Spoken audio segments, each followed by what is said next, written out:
Hello வணக்கம். இது உங்கள் சிவி ஜோன். காலையில் பார்த்தீங்கன்னா பயங்கரமான சண்டை. என்னென்னா இடியாப்பத்துக்கு சண்டை. என்னங்க இடியாப்பத்துக்கு சண்டை? இதுக்கு முன்னாடி வந்துட்டு ஏதோ வாழைப்பழமோ சம்திங் எதுக்கோ ஒரு சண்டை வந்துச்சு. சரி, இப்போ வந்து இடியாப்பத்துக்கு சண்டை வந்திருக்கு. என்னென்னா நேற்று வந்து நம்ம சபரி வந்துட்டு கதறு எழுதாரு. நீங்கள் இதை பற்றி சொல்லுங்கள், எனக்கு தெரிஞ்சாகணும். சபரி எழும்போது உண்மையிலேயே அது அழுத மாதிரி இருந்துச்சா? அவர் ஃபீல் பண்ணி அழுத மாதிரி இருந்துச்சா? இல்லை அவர் வந்து ஒரு சீன் போடுறதுக்காக அழுத மாதிரி இருந்துச்சான்றது எனக்கு சொல்லுங்கள். ஸோ அப்போ வந்து பார்த்தீங்கன்னா திடீர்னு பார்த்தா ரம்யாவை காணாமல் இருப்பாங்க. என்னென்னா வெளியே போய்ட்டு நான் இப்போ தான் கேம் விளையாடவே ஆரம்பிச்சிருக்கேன், என்னை வந்துட்டு இப்போ நீ சபரி அழுவும்போது எனக்கும் வந்து அழுக தோணுதுன்ற மாதிரி சீனை போட்டிருப்பாங்க. அவங்களும் அழுதுருப்பாங்க. இப்போ என்னென்னா அந்த நேரத்தில் வந்து சபரிக்காக வந்து ஒரு 3 இடியாப்பத்தை இவங்க எடுத்து வச்சுருக்காங்க போல இருக்குது. அதான் வந்துட்டு சண்டை நடக்கும்போது சொல்ல சுபிக்ஷா வந்துட்டு இந்த இடியாப்பம் வந்து வேஸ்ட்டாக போச்சு அப்படின்னும் போது இவங்களுக்கு அது ஞாபகத்து வரலன்ற மாதிரி சொல்கிறாங்க.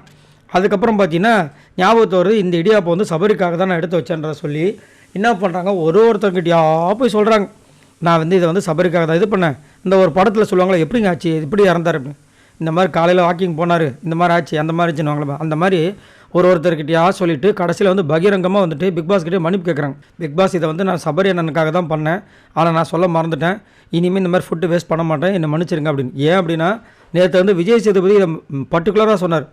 ஒரு ஸ்பூன் அந்த சாம்பாரை வந்து வேஸ்ட் பண்ணிட்டாங்கன்னு சொல்லிட்டு இவ்வளோ பொங்கலை வேஸ்ட் பண்ணியிருக்கீங்களே, இது எப்படி, இது நியாயமா அப்படின்னு கலாச்சிருப்பார்.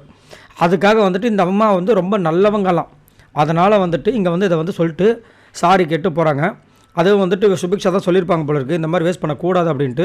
அதுக்கப்புறம் விஜய் பார்வதி எஃப்ஜேவும் வந்துட்டு இதை பேசி தீர்த்துக்கிட்டாங்க. ஏன்னா ஒருத்தவங்களுக்கு அவங்கவுங்களுக்குன்னு ஒரு பொருள் வரும். ஒரு சில பேர் வந்து அந்த நேரத்தில் சாப்பிட முடியாது, எல்லாருமே சாப்பிட்ருவாங்களாம் கேட்டிங்கன்னா முடியாதுல்ல. அதனால் அவங்கவுங்க பிளேஸில் வச்சுக்கலாமா அப்படின்னு கேட்குறாங்க. வச்சுக்கலாம் அப்படின்னும் போது இவங்க எப்படி அங்கே வச்சோன்னா சாப்பிட்ற பொருள் அங்கே வச்சா நல்லாவாக இருக்கும், ஃப்ரிட்ஜுக்குள்ளே வச்சுக்கலாமா, இல்லை ஒருத்தவங்க வச்சோன்னா பிரச்சனையாகவும் வேறு ஏதாவது எடுத்து சாப்பிட்டாலும் பிரச்சனை வருன்ற மாதிரி போயிட்டுருக்கு. இந்த ஃபுட்டு பிரச்சனைக்கு இப்போதைக்கு தீர்வு கிடைக்காது. அதே மாதிரி எனக்கு இன்னொரு விஷயம் என்னென்னா, இந்த ஃபுட்டு பிரச்சனையை வந்துட்டு சரி சொல்கிறாங்க, ஓகே. இதுக்கு முன்னாடிலாம் பார்த்திங்கன்னா இந்த ப்ரொவிஷன் டாஸ்க்குன்னு நடக்கும்ல, சூப்பராக இருக்கும். அதில் ஒரு சம்பவம் நடக்கும், அதுக்கு அவங்க கஷ்டப்படுவாங்க, டக்குன்னு எடுப்பாங்க. இப்போ என்னடானா இந்த வைல்ட் கார்டு என்ட்ரி வந்தது ஈஸியாக ஃபுட்டுலாம் வந்துக்கிட்டே இருக்குது. என்னையா நடக்குது?